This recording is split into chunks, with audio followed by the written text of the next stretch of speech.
Luke from Cyclery, and today I'm going to tell you the basics about mountain bike tires. So the first thing you'll notice when you go into a store to buy a tire, some of them have what's known as a folding bead, and some of them have what's known as a wire bead. So the difference is mostly weight. A folding bead is a lot lighter. It's usually made out of Kevlar or aramid, some kind of strong but flexible material. And a wire bead is usually made out of steel. So you'll notice that you can fold the folding tire up, and the wire bead tire holds its shape. Usually you'll see downhill style tires or bigger, beefier, tougher tires with a steel bead. The reason for that, you're not as concerned about weight in that application, and a steel bead tends to stay on the rim a little better, though not always. A folding bead, like I said, is going to be lighter, and in cross-country applications and in a lot of just normal all-mountain style applications, weight is of critical importance, so that's going to help to keep the weight down. Generally, a wire bead tire is going to be cheaper as well, but that might not always be the case. The second thing you'll notice is tube versus tubeless tires.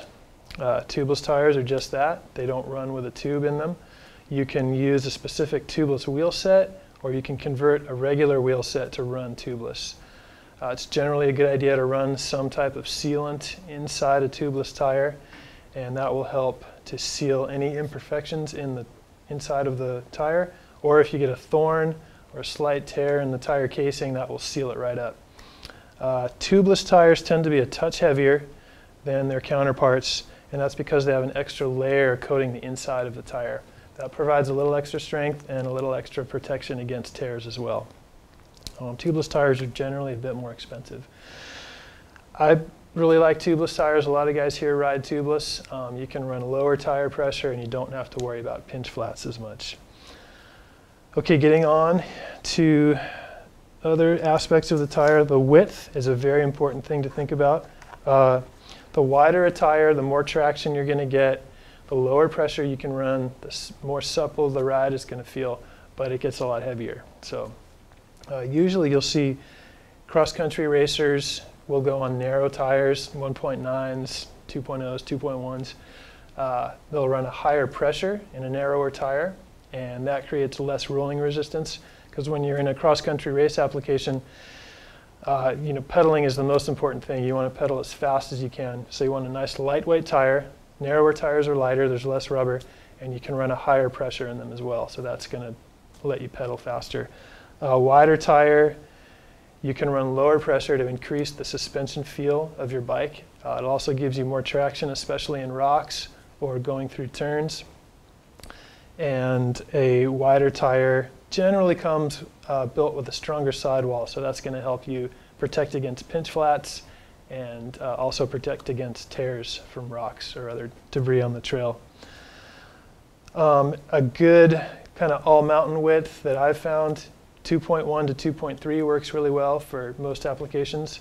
Racing, cross-country racing, you want to go narrower, and downhill tires are generally 2.3 all the way up to 2.7.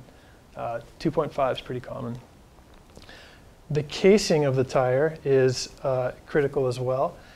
Most downhill tires, like this one, will have a pretty thick sidewall casing. There'll be a couple extra layers of rubber in there.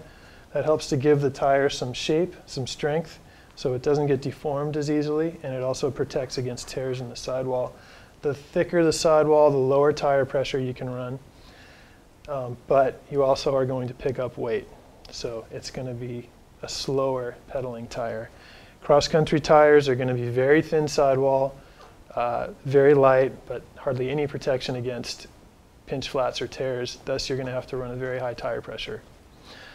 Next, we are going to talk about the tread design. Most tires have kind of an arrow pattern on them, and if you look here, this is a prime example on the Wtv Werewolf. This is the 2.3, good all-mountain tire. This is a tubeless version. So you can see how the tread kind of makes an arrow, and you want the arrow pointing forward from your position if you're riding the bike and you're looking down at the tire.